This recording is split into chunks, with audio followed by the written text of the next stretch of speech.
Bonjour le signe du Gémeaux et bienvenue dans ta guidance pour le mois d'août 2025.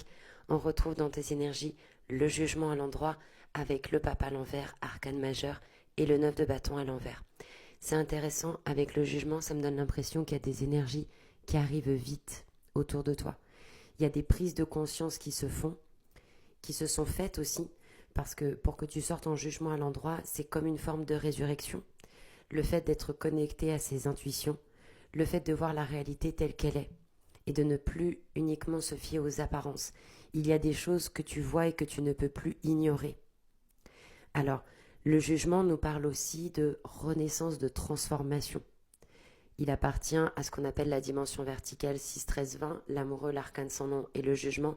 J'y reviendrai dans d'autres vidéos liées à ça pour vous aider à interpréter vos guidances, etc. Et donc, avec le jugement, on a cette idée de quelqu'un qui renaît à lui-même. C'est deux fois la roue de fortune. On peut nous parler de déménagement, on peut nous parler de musique aussi. Il y a une belle connexion au milieu artistique. J'ai le sentiment aussi que pour certains Gémeaux, on prend conscience qu'il y a une entité supérieure, lumineuse, qui nous aide et qui nous guide, si on le demande. Frappez et on vous ouvrira, cherchez et vous trouverez, demandez et vous recevrez. Il y a un peu cette idée de je peux peut-être demander à l'univers de m'accompagner et de m'aider dans ce que je suis en train de traverser. Parce que c'est quand même pas évident. Le jugement, comme je le disais, dimension verticale, amoureux, arcane sans nom, ça demande un certain dépouillement. Ça demande de se détacher de certaines choses et on y reviendra. Parce que j'ai l'impression que ça peut concerner ta famille ou ton entourage aussi. On a le pape à l'envers qui nous explique que avec le 9 de bâton, en plus, il y a un côté je me protège et je sens que des épreuves sont encore à venir. Il y a peut-être des anxiétés par rapport à ça. Le pape à l'envers, c'est qu'il y a une difficulté à exprimer certaines choses. Il y a une difficulté à poser des mots. On va castrer des communications, soit parce qu'on ne se sent pas en position d'autorité et de légitimité, soit tout simplement parce que voilà, on ne se sent pas dans l'assise de pouvoir le faire. On est encore en train de digérer et d'intégrer ce qu'on est en train de vivre, de ressentir. Donc, pape à l'envers, on te dit attention, il y a quand même, il peut y avoir une certaine forme de, comme si excusez-moi, je cherche le mot. Euh, on peut effectivement nous parler de mensonges, des mensonges que tu peux te faire à toi-même ou des mensonges blancs, enfin des mensonges. Il y a, une, il y a j'ai pas le mot, mais c'est pas détourné, mais c'est comme on va cacher une certaine vérité, on va pas. Il y a une difficulté. Voilà, il y a une difficulté au niveau de la communication à dire les choses. Pourquoi? Je pense qu'il y a beaucoup d'appréhension en fait. Tu vois, par exemple, dans le message, on a la maison Dieu à l'envers avec le 10 de bâton et l'ermite. Donc, je vais commencer par l'ermite, qui est aussi une arcane majeure, qui indique qu'il y a encore un travail d'introspection qui est à faire. On est dans une réflexion qui amène des questions, dans une forme de maturation aussi. Et dans le message avec l'ermite, il y a des choses que les autres n'ont pas besoin de savoir. C'est ton jardin secret, c'est ton intimité. L'ermite, il a besoin d'avoir des moments seuls, des moments d'introspection pour réfléchir, pour se poser des questions sur le sens de sa vie, sur le sens de la vie aussi. Donc dans le message, on t'invite à prendre ces moments dont tu as besoin pour être seul, pour réfléchir, pour te poser des questions et pour structurer pas à pas, brique après brique, ce qui est important. Je dis bien brique après brique parce que là on est sur une maison, tu vois, la maison de Dieu. Hein. C'est pas la tour, hein. Je comprends pas pourquoi les gens ils ont renommé les arcanes de tarot, mais bon, c'est la maison de Dieu, la maison. Donc là, avec le message maison de Dieu, il y a quelque chose qui s'effondre. Pour certains Gémeaux, on peut effectivement nous parler d'un déménagement précipité, on peut nous parler d'une rupture, on peut nous parler de changement de situation autour de soi. La maison de Dieu à l'envers dans le message, c'est que c'est pas forcément chaotique, hein. Ça peut être même en soi, tu vois.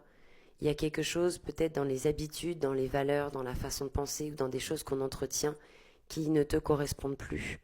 On a quand même le jardinier avec l'ermite dans la symbolique et là la maison de Dieu, tu vois. Donc il y a un côté peut-être que tu es en train de faire un travail intérieur en train de voir si, est-ce que ça, j'ai envie de le garder, cette brique dans la construction de ma maison intérieure, mon temple intérieur. Il y a des choses qui s'effondrent parce qu'elles n'ont plus leur place. Le jugement, c'est une énergie qui est très rapide. L'ermite, c'est un peu plus lent. Donc forcément, si tu prends conscience de certaines choses dans ta vie, intérieurement ou extérieurement, ça explique la maison Dieu à l'envers. En plus, on a le 10 de bâton qui nous dit que là, au niveau du message, on te dit n'attends pas le burn-out, n'attends pas l'explosion, n'attends pas l'épuisement, n'attends pas la limite pour dire stop à certains fonctionnements ou à certaines personnes. Avec la maison Dieu, il y a quelque chose qui s'effondre, mais pour ton plus grand bien. Ton orgueil peut en prendre un coup aussi.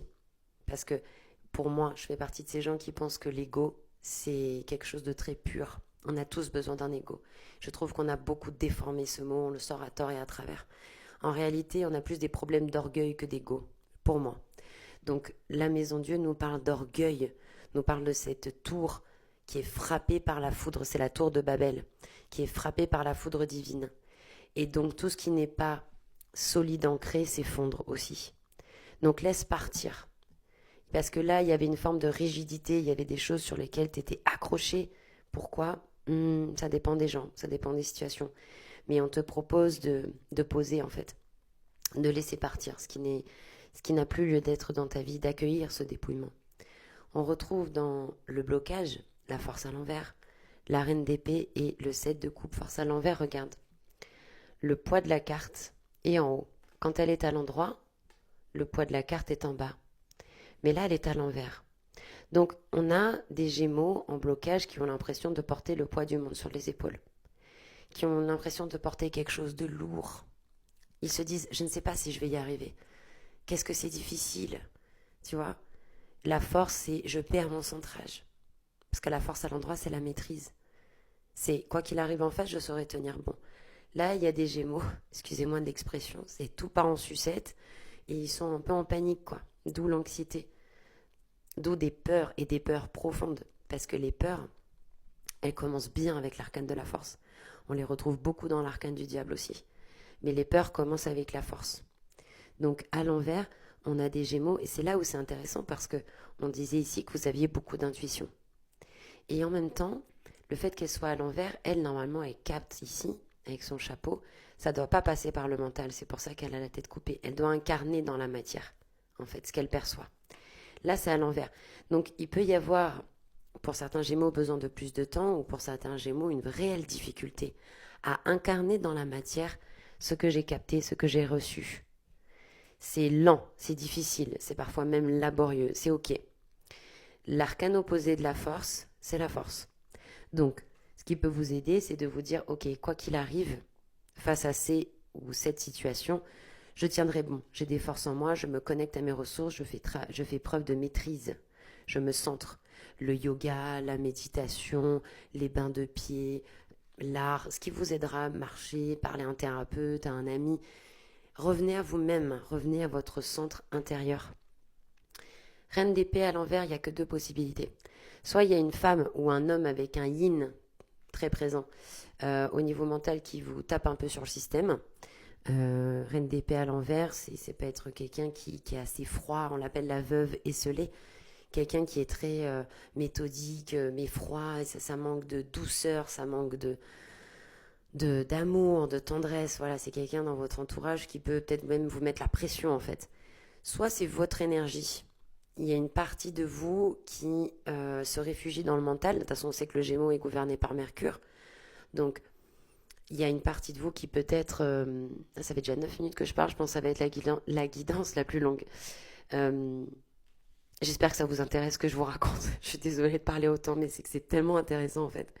Bref, et c'est des guidances pour vous aider. Donc, Reine d'épée, à l'envers, dans votre énergie, ça peut être une partie de vous qui se réfugie dans le mental parce qu'elle est trop touchée au niveau émotionnel.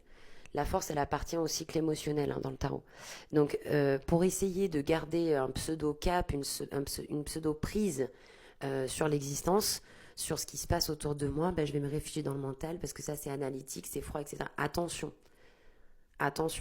parce que c'est pas en vous parlant avec dureté, avec exigence, avec autoritarisme que ça va vous donner envie d'avancer. Ça vous viendrait pas à l'idée de vous en prendre à une personne qui apprend à faire du vélo en lui criant dessus. Vous voyez l'idée, l'analogie? C'est soyez doux. 7 de coupe, il y a encore certaines illusions. Heureusement que vous avez le jugement à l'endroit dans votre énergie. Parce que 7 de coupe, il y a un peu cette idée que vous avez du mal à prendre une décision parce qu'il y a beaucoup de propositions, il y a beaucoup d'opportunités. Mais ça peut aussi nous dire que des fois vous êtes trompé par quelque chose. Voyez, vous, comme on dit, tout ce qui brille n'est pas de l'or. Donc connectez-vous avec votre intuition, avec votre nez, quoi. Vous voyez ce que je veux dire? De sentir les choses, pour pas vous faire avoir. Vous avez en potentialité du mois l'empereur 10 de coupe à l'envers et les amoureux à l'envers. Je vous rappelle que les amoureux sont l'arcane opposé de l'arcane sans nom. Mais qu'est-ce que je vous raconte? Je suis navrée. Les amoureux sont l'arcane opposé de la maison Dieu.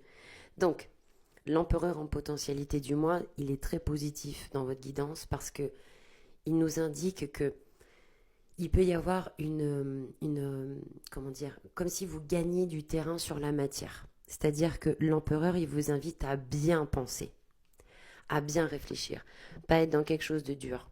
Parce que l'empereur, c'est une arcane de cœur. Lui, il parle avec son cœur. C'est un homme qui est généreux, qui prend soin de soi et qui prend soin des autres. Donc, là, vous êtes invité avec l'empereur à penser à votre vision. Quelle est votre vision dans la vie? Qu'est-ce que vous voulez faire? Qu'est-ce que vous voulez incarner? Pourquoi ne pas l'écrire au présent de l'indicatif sur une feuille blanche, tout domaine confondu, santé, finances, relations, etc., etc. Qu'est-ce que vous voulez vivre? Alignez-vous avec votre vision. Soyez courageux. Il est prêt à bondir sur les opportunités. Parfois, il hésite un peu. Soyez audacieux, soyez courageux. Et puis tu vois, il a une main ici, là, sur le cou, qui nous indique que c'est difficile pour lui d'exprimer les émotions. Donc, ce qui est positif dans le fait qu'il sort à l'endroit alors que vous aviez le pape à l'envers dans vos énergies, il y a une probabilité pour que vous puissiez commencer à vous ouvrir. Et le fait d'écrire, de faire cet exercice que j'ai recommandé dans beaucoup de guidances, parce que c'est un exercice qui marche très bien, je l'ai personnellement essayé. Quand on écrit au présent indicatif ce qu'on veut vivre dans tous les domaines, ça fait monter l'émotion. Et ça fait du bien, en fait. Chacun, on veut ressentir des choses différentes. Pour certains, ce sera de l'apaisement, de l'autre, des autres, de l'enthousiasme, de la joie, peu importe en fait. Mais ça fait monter une émotion et ça fait du bien de se connecter avec ces émotions-là. 10 de coupe à l'envers. Alors, je vais vous dire ce que je ressens avec cette association de cartes-là, l'amoureux à l'envers et 10 de coupe à l'envers, c'est que pour moi, il y a des gémeaux on peut parler de rupture. Oui. On peut parler du fait que ce qu'on vit, c'est plus en accord avec notre vision. Pensez à ce qui est réellement important pour vous. Il y a des choses, c'est non négociable dans une relation. Par exemple, moi, la spiritualité, c'est quelque chose de non négociable. Si je ne peux pas partager ça avec mon partenaire, ce n'est pas envisageable comme relation, parce que c'est un pilier dans ma vie. Et enfin, je parle plus de la science initiatique que de la spiritualité, parce que la spiritualité, on a mis beaucoup de mots là-dedans. Donc, il y en a certains, pas pour tous les Gémeaux, mais qui vont se rendre compte que est-ce qu'ils sont réellement nourris dans leur cœur, dans cette relation, ou dans les relations autour de cette personne. Là, le 10 de coupe, on est quand même sur la famille, on est sur les relations, il est à l'envers, c'est tout peut finir, tout peut s'arrêter. Et on a les amoureux, ici, qui nous indiquent que il y a une problématique de position, de choix, il y a beaucoup de doutes, en fait. Donc cet empereur, il aide ces deux arcanes parce que lui, il doit prendre des décisions. Je vous rappelle que l'empereur, il est au-dessus des rois. Il est au-dessus des rois. Quand un empereur, il prenait une décision, ça impliquait des milliers de vies. Grosse responsabilité. Le fait que ça sorte dans votre guidance, c'est que vous êtes 100% responsable de votre vie et que si vous prenez un train pour aller à Paris, vous irez à Paris et pas à Bordeaux. Donc est-ce qu'il n'est pas temps de réévaluer vos réels besoins et de prendre la direction, la vision de la vie que vous voulez vivre? Et ce n'est pas être égoïste, c'est ok. En vous respectant vous-même, vous permettez aussi aux autres de le faire et de vous attirer des personnes en vibration avec qui vous êtes, avec ce dont vous avez envie et besoin. Et c'est ok, c'est normal, c'est légitime, vous avez le droit, en fait. Donc, pour moi, il va y avoir des restructurations au niveau relationnel. Encore une fois, tout le monde ne va pas être en rupture. Je ne suis pas en train d'annoncer un truc chaotique. C'est vrai qu'il y a des arcanes quand même qui le suggèrent, qui en parlent. C'est vrai, pour certains Gémeaux. En tout cas, on va se poser des questions. On va se poser des questions peut-être sur sa relation, ou sur les relations autour de soi, ou son rôle dans la société aussi. Parce que l'amoureux, on est dans le collectif. Donc, est-ce que je suis à ma place? Est-ce que ce que je fais, ça me procure vraiment de la joie, les sentiments, les émotions que j'ai envie de ressentir? On a au niveau du conseil, pendu à l'envers, 6 de coupe, arcane sans nom. Encore une fois, c'est incroyable quand même. Là, il y avait deux arcanes majeurs, deux arcanes majeurs, deux arcanes majeurs, deux arcanes majeurs. Les Gémeaux, je crois qu'il y a Uranus en plus sur vous là. Donc Uranus, planète aussi de la transformation, hein.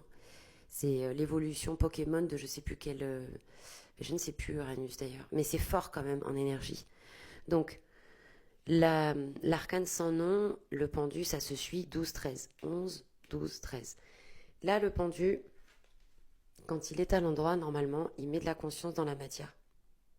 Bon, c'est l'arcane du disciple, hein, par excellence. C'est là où commence le disciple. Et j'ai le sentiment à l'envers, puisque, en fait, c'est comme ça que moi j'ai appris le tarot, hein. Voilà. En haut, on a la spiritualité, en bas, la matière. Le pendu, il doit être disciple face à l'existence, se comporter comme un disciple et non comme une victime, et avoir les yeux ouverts. Les yeux ouverts dans la matière, et il voit l'envers du décor. Il change de point de vue. Sauf que là, il est à l'envers. Ça me donne l'impression que pour les Gémeaux, vous êtes invités à mettre de la lumière, de la conscience, dans ce qui se passe au niveau spirituel. Donc dans les enjeux subtils. On n'est pas sur de la matière du style je dois déménager.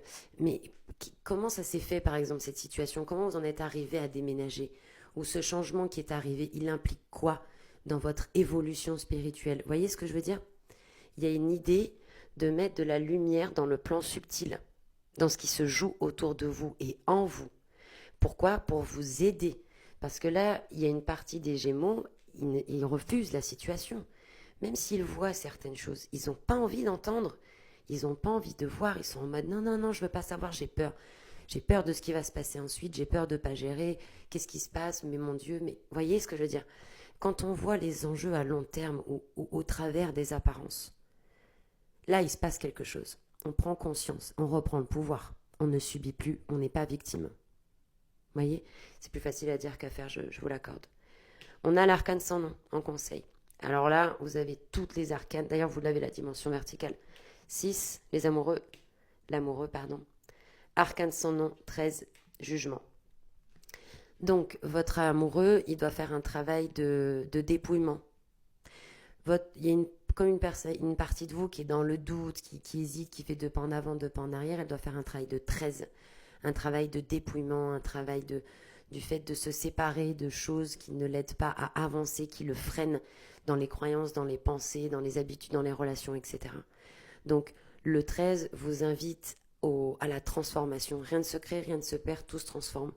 L'arcane 13 correspond au papillon, la transformation. Voyez? Je vais vous donner une image. Il y a une histoire qui raconte qu'il y a un papillon qui est dans son cocon de soie. Et cette chenille, elle est en train de gratter le cocon de soie pour sortir et déployer ses ailes.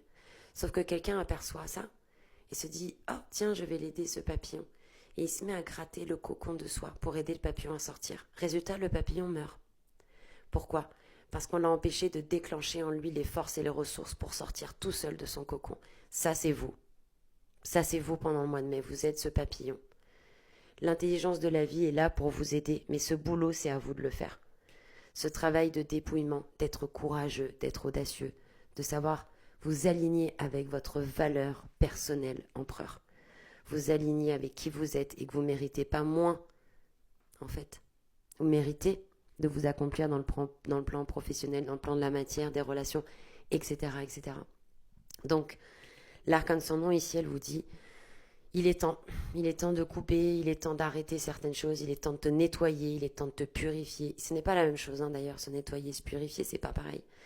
Mais pour certains, faire des prières, s'entourer de lumière, se connecter à la lumière, se brancher avec, demander de l'aide au monde invisible, faites tout ce que vous pouvez pour vous accompagner avec douceur, avec amour dans cette transformation. Et n'ayez pas peur de la suite, parce que ce n'est que mon idée. Je pense que nos âmes et l'intelligence de la vie conspirent en permanence pour notre bien-être et notre évolution supérieure. 6 de coupe, enfin, ça fait 20 minutes de guidance, je suis désolée, c'est super long.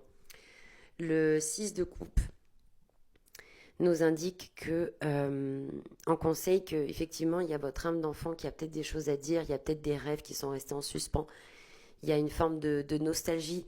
Vous êtes peut-être invité à sortir de cette nostalgie slash tristesse pour aller vers plus de joie, pour aller vers plus de créativité.